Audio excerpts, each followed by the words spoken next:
Okuyacak Cenat, okuma geleni çağır. Şimdi farklı Baras gelip yakamızdan eser gelecek. Ya neler okumasın? Yok ben yok. Orada olur, hemzere düşsün. Ne var? Ha, bak bir tane daha. Söz et. Şimdi de zaman çıkanlar.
Telbet qohumaya esir söyledim, eyzal oldu yaşlı mülayimi yaxşı ya da mənim.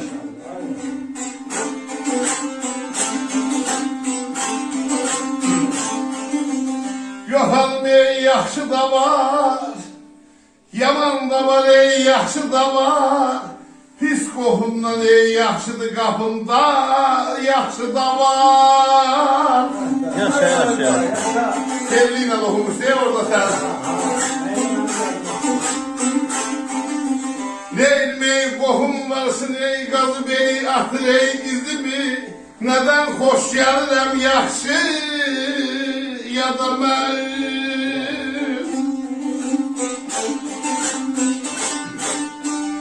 Neymeyi kohum varsın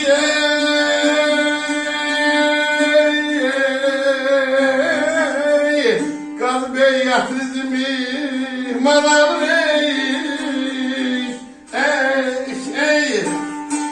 neden ey hoş geldin ey yaxşı ya da mən.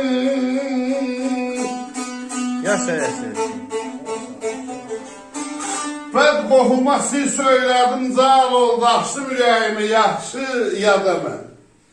Yox hanım yaxşı da var, yaman da var, yaxşı da var. Pis qohumla yaxşıdır qapında, yaxşı da var. Qohum varsa qazıb atır izimi. Nədən xoş gəlirəm yaxşı ya da mən.